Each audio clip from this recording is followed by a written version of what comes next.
Hey, everybody. Well, we are starting this a little bit late because we had some technical difficulties, but I'm so glad that you're here. I'm taking a minute right now to share this to my events page and some other pages, just so as many people can watch it as possible. But I'm here with Beverly. Hi, Beverly. Hi. Thank Good to you. be here. Yeah, thank you so much for doing this with me today. Beverly is gonna oh, shoot, I gotta close it out. So anyway, yeah. So we're here today to talk about my book, to talk about, the vision behind it. And I decided to have someone interview me because it would be weird to interview myself. So I'm gonna hand it over to Bev because she is a professional and she knows what she's doing. And if you have questions, first of all, pop on, say hi. I'm gonna do a giveaway of a one copy of the book. If you're here and you leave a comment, you could win it. So let's get going, Bev. Thanks. Yeah. And I thought even as we start this conversation, it would be helpful to give some context. So you and I have known each other now for over 10 years. I don't even remember, it was probably 2005 we met or something like that. 2006. We're not saying how old we are, but right. it was a long time ago. And so our work circles aligned. And so we met each other through work, but also through work, we found out that we were both Christians. So we've talked about faith over the years.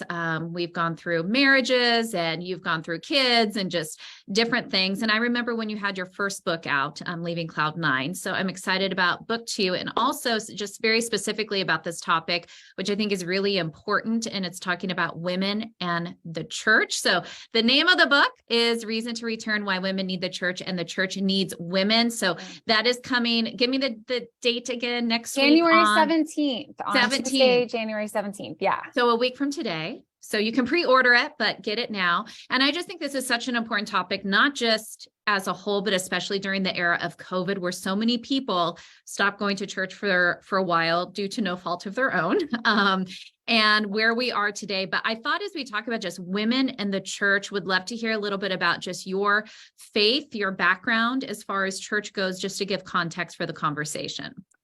Yeah, totally. Well, I went to church most of my life. And in fact, I start the book talking about my first memory of church, which is in a nursing home, which is maybe not what you would think or expect. Like most people maybe would think of just a traditional church, but my mom took us a lot of Sundays to the nursing home where she was a volunteer for those church services. And I thought it was really special to start the book out that way because number one, it shows a non-traditional kind of church, which is one of the messages I want to tell people, like, hey, it doesn't have to be what it's always been, where you've always gone.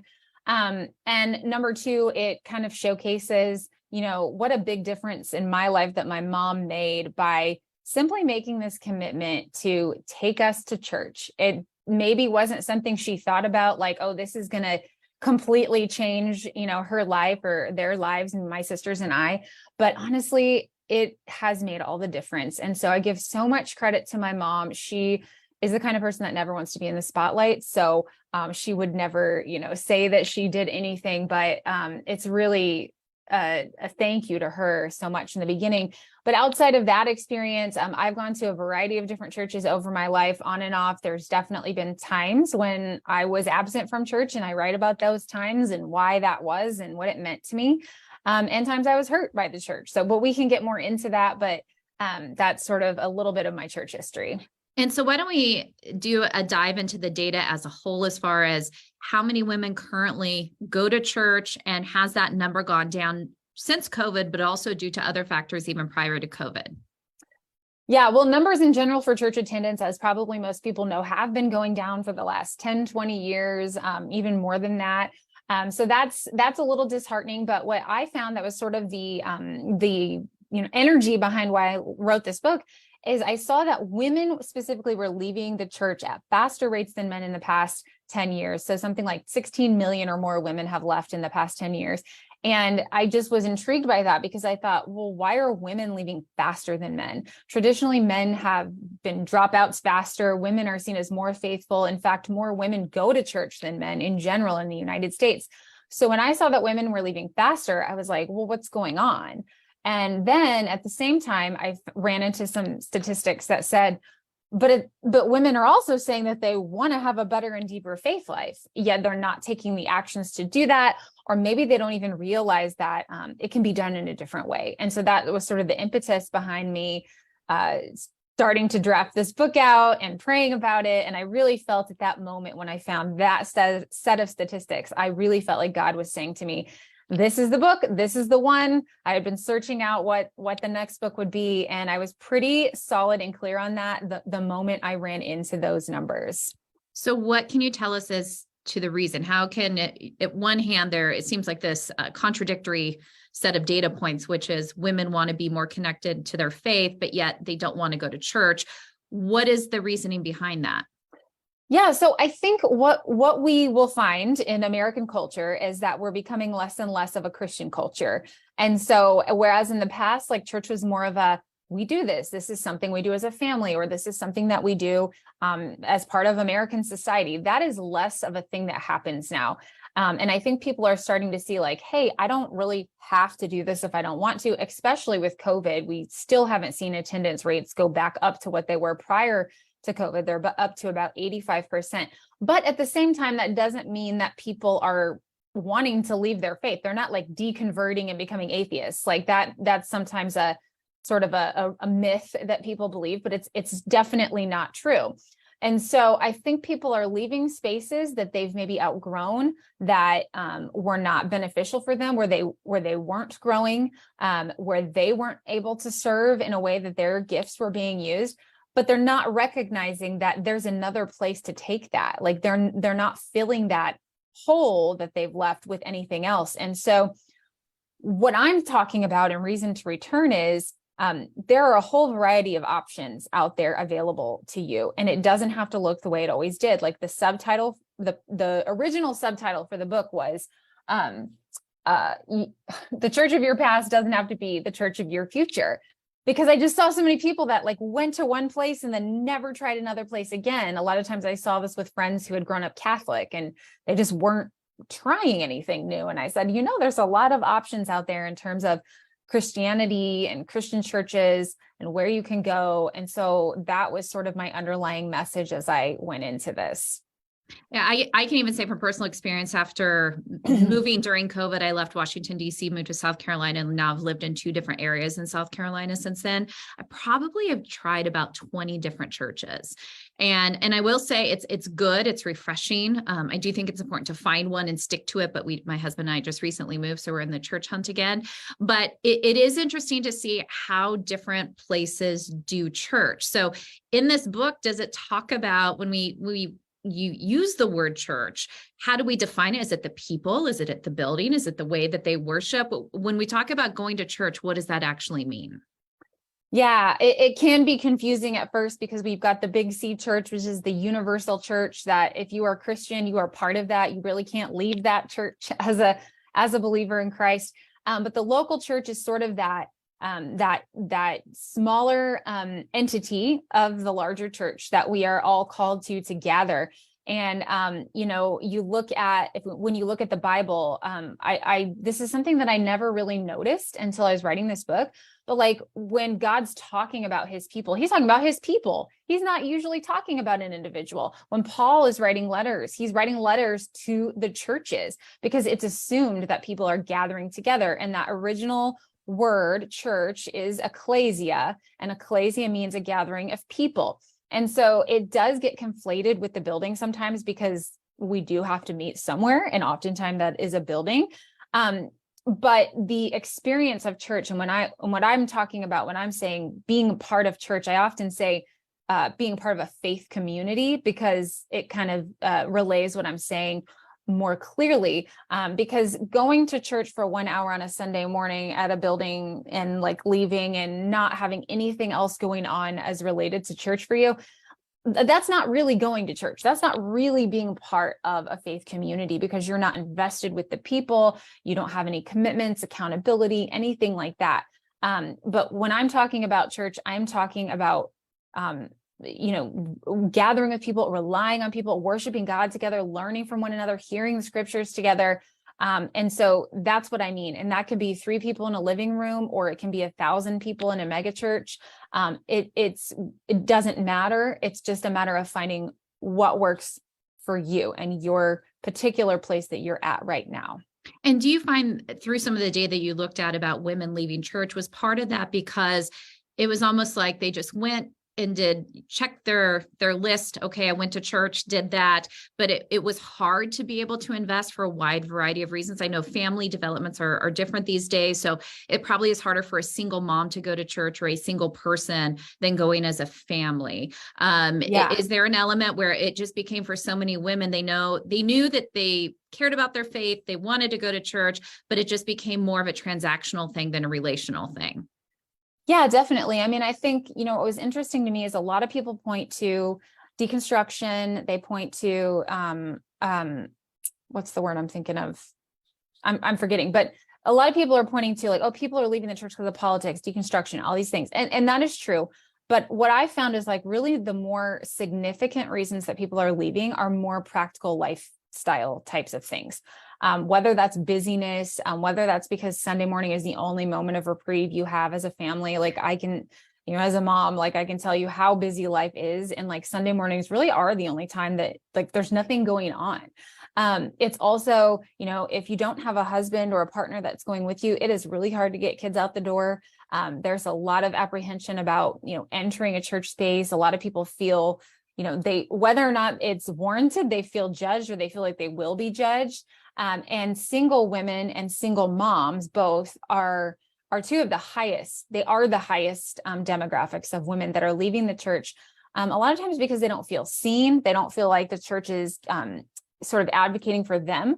And that may be true in some spaces. I do think churches are getting better, but I think it's always important that we're thinking about those people, those other populations that are not families. And it's one of the reasons that I don't think I wrote that much about this particular thing in the book, but we need women like in every part of like leadership in the church so that those perspectives are being heard. Now, this is not a book about complementarianism versus egalitarianism. I'm not talking about that. Sometimes people think, so I'm not getting into that debate, but my point here is that so many times in the past, we've seen all male staffs, preaching and inadvertently, like they're not doing it on purpose, but like they're preaching to men because they are men. And we need the voices of women in leadership teams so that all women in all their different spaces in life can be seen and heard. And I think that's an improvement that can be made and is being made in a lot of places. One of the things I've thought about, because I was single for so long, so I can feel the single side of it very acutely, is I remember thinking about the Bible and how the Bible talks a lot about caring for widows. And obviously that's an important thing. And I thought about society today, and we're going to have plenty of women who never marry that the church is going to have to care for. So I think this idea of people not marrying, the singleness, is a new wave that the church is going to have to deal with. And I don't think they've fully developed what to do. I agree with you. I think it's getting better, but it's a new problem that people aren't finding people to marry. Yeah, that's so interesting. And, it's like the classic, what do you always think of as like, oh, the singles ministry at church, but it's like the college age. Yeah, I was gonna say, I don't know if they still do that or call it that, but it's like, a 22-year-old single person is not the same as a 42-year-old single person. Like, and so you have to have different avenues for that. And again, it depends on the church. And, one of the things I talk about is how important it is to have like intergenerational diversity at churches. I think that is something that's overlooked a lot of times. And so, for example, at my church, I go to a pretty small church. And so when we have small groups, sometimes it can be like, sometimes the people with kids get grouped together, but a lot of times I'm sitting across, like we have a friend at church who's like 82 years old and I'm sitting across from him. And it's making small groups with people in all different stages of life. I think that is actually the best way to learn and disciple one another. And so as much as awesome as like topical small groups can be, and I'm not against them by any means, I think it's important that we're making intentional time for people in all different stages of life to be like communing with one another, because there's so much value that each of us can add to the other, that if we only silo ourselves off according to like what particular life stage we're in, we're like missing so much. And so I think one answer to that problem is just to to intentionally combine these different diverse groups of people.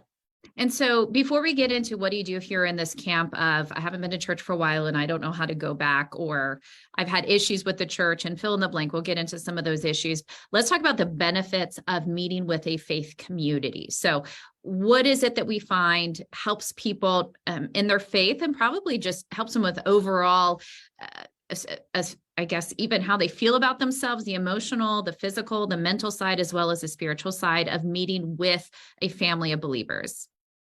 Yeah, well, I will say that, this subject can be kind of touchy. I learned that when I first started doing TikTok this year, and I got a lot of mean comments about it. But so I will say, we're talking to people who consider themselves Christians. If you don't consider yourself a Christian, then this may not make sense or apply to you. So I'll just put that caveat out there.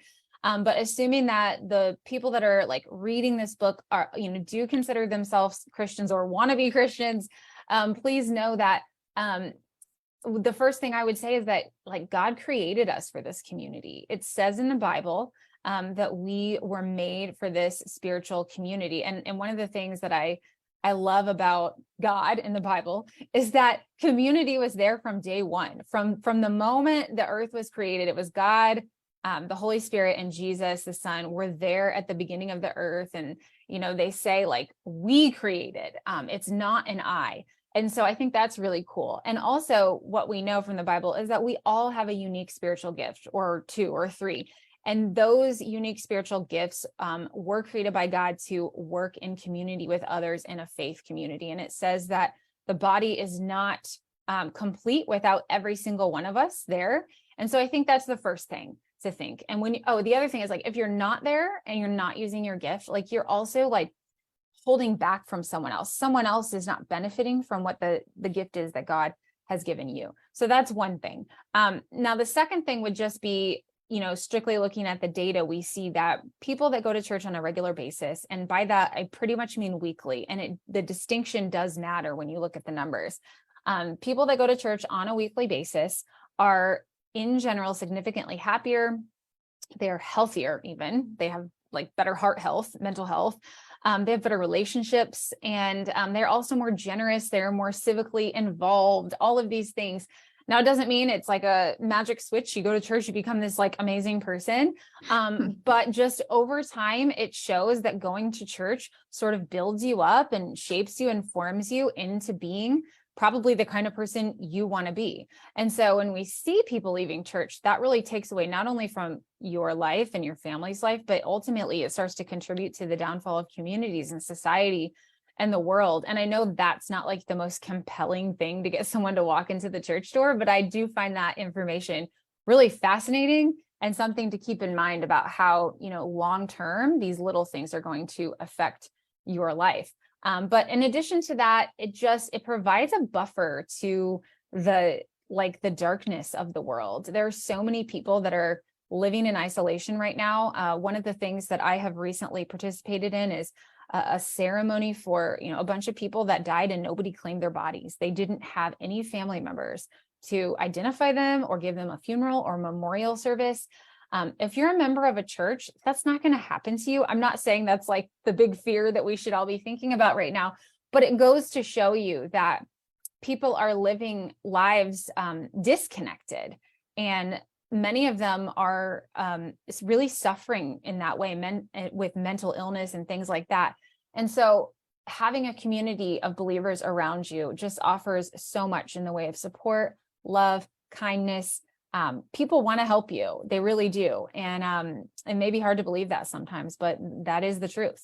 I was even thinking one of the things that you just mentioned there, just this idea of being able to help others and think about someone else. And I think so much of society tells us right now that we have to look inside ourselves, that you have to be happy with you, you have to love yourself, but it actually can be a prison, can lead people to depression the more they focus on themselves. And that church automatically, not only are you focusing on God and focusing on truth, but just by interacting with other people, where you're going to be in a room full of people where a lot of people are having struggles at that point in time, or you're going to be praying about struggles. And so it's this way to take the focus off of you and think about others, which I do think in general, when you give, so it's more blessed to give than to receive, and be there for someone else. I think that helps your overall happiness and joy, because I think we were created to be able to do that for each other. Yeah. And I mean, I think you see this everywhere. Like, you don't have to go to church to be a part of a community. Of course, you don't have to go to church to be generous. And many people are very generous that don't go to church. That's not to say. But I think it's like the reason that community and relationships matter to everyone, regardless of where you stand on religion, is because we are made in God's image, and he is a figure of a community. And so we all have that like innate need for people in our lives. And so I think that's like something to point out, but also there's something about faith community that has a supernatural component. And, you know, the Bible says when 2 or 3 are gathered, that he is with them. So, you know, God is all around us all the time, right? But when 2 or 3 are gathered and they're talking about the baseball game, it's not really the same thing as when 2 or 3 are gathered in the name of God to talk about him, to worship him, to learn. And he shows up. And I couldn't say this for a fact, but I do believe that, you know, in church, the gathering of people, that's one of God's favorite places to be.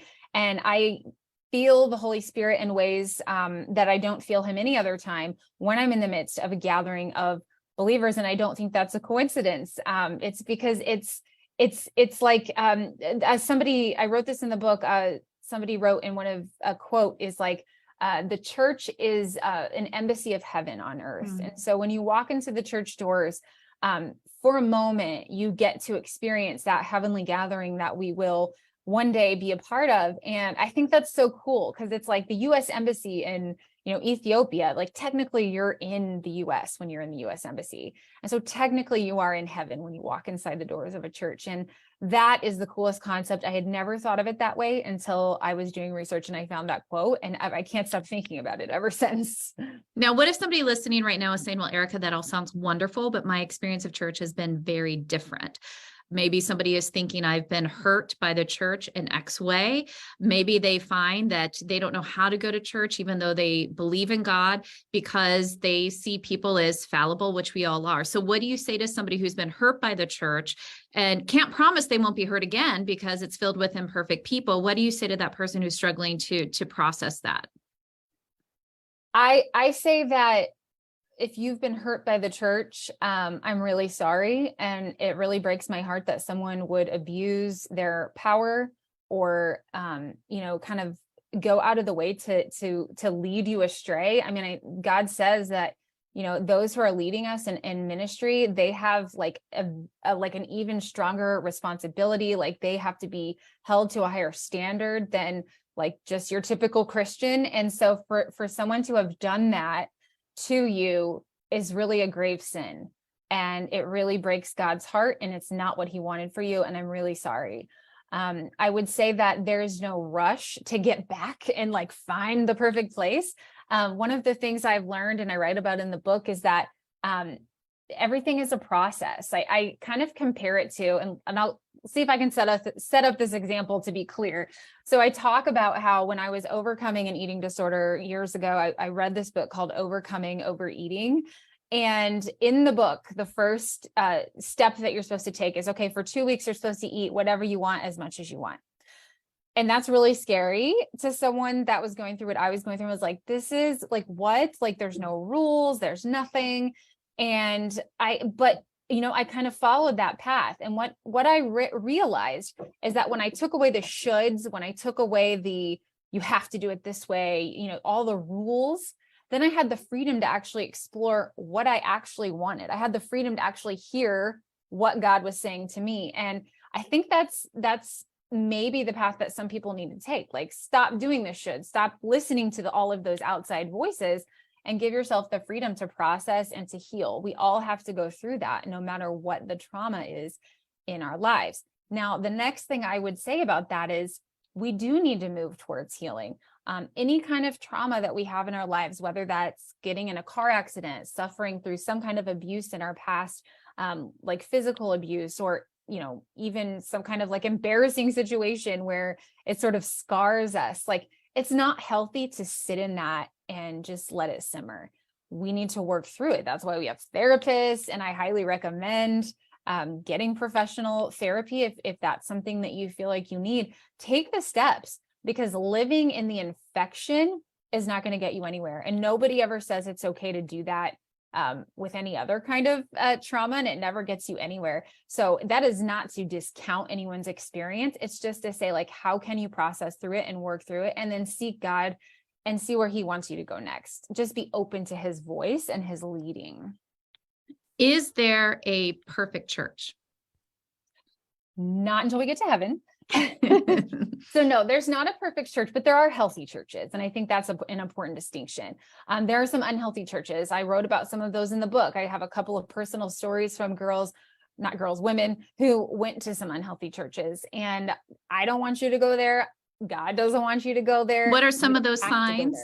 What would you say is a sign of an unhealthy church? Yeah. So there's a book I would recommend that I think can be helpful. It's called When Narcissism Comes to the Church. So that's a good book just as a reference. That, to me, that kind of helped kind of spotlight some really negative characteristics you might see in a lead pastor or pastoral team. But I think, personally, I don't like it when a church has like a real focus on like the pastor is like the star of the show. That's a red flag to me, because it's not about him. I want a church that's more well-rounded, that's more, kind of reliant on a wider leadership team. Now it depends on, how big your church is, right? So that makes a difference. But hold on a second. Hey, I'm busy. Go downstairs. Somebody's at my door, like something like this. And I actually have created a little course. So if you're watching this, I've created a free course, How to Find a New Church 101. And you can get that for free if you have purchased the book. Just go to erickaandersen.com and go to the Reason to Return tab, and you can find out where you can get that course for free, where I have a whole video section on red flags. But I mean, things like, is your church really actually involved in the community? Are their finances transparent? Do they have, the doctrinal beliefs that to be true? And so there are a lot of things that you can sort of scope out and think about before you go, or look back at and say, hey, is this where we really want to go? And there's nothing wrong with reevaluating and figuring out where God might have for you that's different. The church of your past doesn't have to be the church of your future. And I know this book is written for women to think about why they should return to church, but it's also for church leadership, current church leadership. You touched on that a little bit in the conversation, because part of your title is The Church Needs Women. So what do you want church leaders to know about the importance of women in their congregation? Yeah, when I wrote this book, I was really not thinking about church leadership, but it turns out it's been it's been a topic of conversation. I've written all kinds of guest articles at, some church leadership magazines and things like that. And so, yeah, like, I think so many times, as I said, a lot of times there's more men in leadership than women. And I'm not making a commentary on that, but if that's the case, they need to be a lot more intentional about understanding women and where they're coming from and why they're leaving and what could possibly draw them back. And so I think this book offers a lot of insight into that. I am a woman, so I'm offering my perspective as a churchgoer, as a mother, as a woman who I've also been a single woman in the church, like for, a fairly longer time in my life. And so I've been in all these different phases and places. And I'm also sharing, some of the stories of my own hurt. And so they can gain some insight there of like, what are some of those things that a lot of women have experienced, like my experience with purity culture or some of the other like weird evangelical things from the 90s. Right. No, and I think that's an important part. And like you were saying, so much about church has to be, how do we create an environment for people to feel comfortable to talk about what's going on? And I know it can be tricky for church leadership, because you don't necessarily want a pastor alone with a woman all the time. So there are different protections and things to think about in those terms. But I think especially as fewer women are getting married, learning how to care for women in that state is going to be an important thing. And that's something that churches have to think about, and how to navigate that as the necessities and the needs of the church change dramatically as culture changes. Yeah, I think that's so true. And I think really thinking intentionally about like, how are we offering, positions of, authority, not necessarily authority, but just like, where are we intentionally like asking women to be a part of this conversation? And also, as you say, single women, less people getting married. Man, I think that if your church has single women that you know of, I think that church should be thinking about and praying about those women specifically, because we know that the Bible says to care for widows, and whether or not they're actually a widow, they're a woman that is alone. And so the church is their family. I mean, I can tell you, as from my church growing up, I always remember this group of people that they kind of seemed like misfits looking back. I mean, I was a kid, but like they were a little bit misfits in their own way, but they were all good friends. And I remember every Sunday after church, they would meet up and they would go out to lunch. And it's like, they created that family that they didn't have at home. And that is such a beautiful testament to what the church can be. And also, I would just say the church is one of the only places that you can truly show up, like no questions asked. And people have pushed back on that. They're like, oh, that's not true. Like in most churches, it is true. I don't care who you are. Any church I've gone to, you are welcome to walk in. When I lived in Washington, D.C., we had like several homeless members of our church, for example. And so, all the details aside, like most churches would welcome any person to walk through those doors and just have the opportunity to love them. That's why they're there. They're there to love people and to serve God. That is why they're there. There's no other reason. There's no other benefit. And so if you have been, sort of dissuaded from attending church for some reason or another, like I would just want you to know that you're welcome, you're invited. We want you there. Come to my church. If you live in Fishers, you're invited.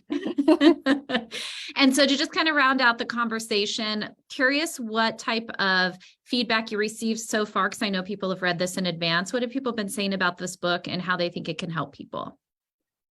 Yes. Well, I actually just put up this fun TikTok. So I'm going to read a couple of the quotes I've gotten, because that'll make it easy. So, oops, that's the wrong one. Let me find it. Okay.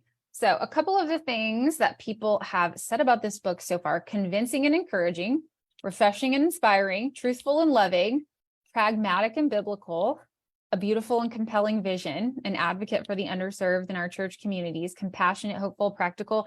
So those are just some of the things that people have been saying. I've got a few reviews on Goodreads. You can't put reviews on Amazon yet because it has to be available like for the public, but Goodreads has some. I've gotten some from there. I've gotten some from my endorsements, and I've gotten such great feedback. And then I was also able to be on Jamie Ivy's podcast the other day, which was really huge. Got some great feedback from that. Her podcast reaches like a gajillion people. So that was super cool. That's great. But I think, what I would say is that, like, I'm not a scholar. I'm not a theologian. I'm not, you're not going to find like maybe, the deepest fount of wisdom. I'm just a girl who God told to write a book about church. And I did. And I think that you'll find it encouraging and kind and compassionate. And it would mean the world to me if you read it and considered what it said.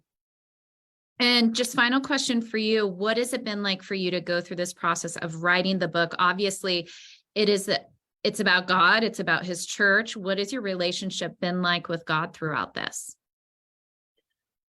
It has been a lot more communicative than it has in the past. Like I would say, a couple of years ago, I really deepened my relationship with God when I started to study theology, and I started to read up on apologetics, and I, finally read the Bible in a year. I actually did it a couple of years ago, and my Bible reading has really taken an uptick. If you looked at like a graph of my life, it would be like, nyeh. So I think I can't do this without that communication, because it's like, his strength is my strength. And I was under no illusion that this book would ever even come to be if it isn't for him.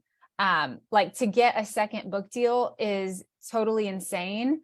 Especially when my first book was not any kind of bestseller. It was going to take God to make this happen. And that's why I knew it was him, because I couldn't have done it on my own by any means.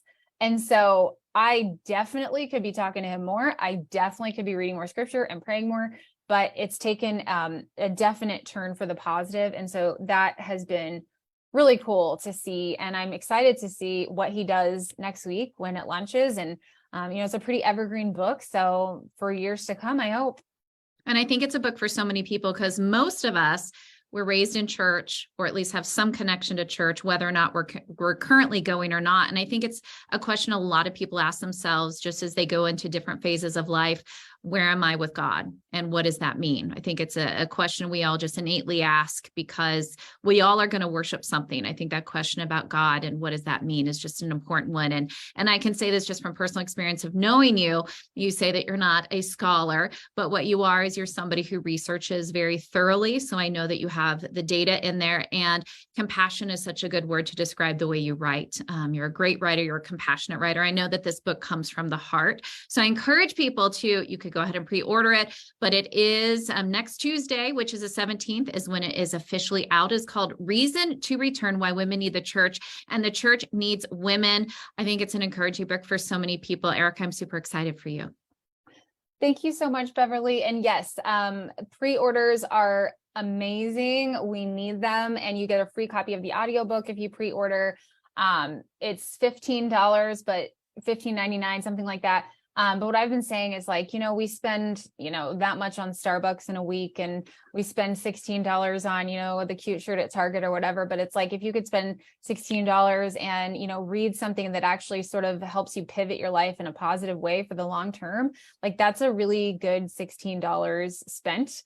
And not to mention there's a whole bunch of other freebies that you get. And also, if you're watching this and you know me and you want to support me, that would mean the world to me. So thank you so much, Beverly, for your support. Thank you for everyone that has been a part of this journey. And, I'll just read real quickly. I'm going to read the dedication in the beginning. It says, "This book is dedicated to the churches, pastors, ministry leaders, small groups, faithful friends, mission trip buddies, and mentors who have helped me love God more through their presence, patience, and prayers." And there's so many of you out there that I'm Facebook friends with. So I hope that you see this, and I hope that you know who you are. So I guess that's it. So thanks, guys. Go buy the book. Yes, I'll see you soon.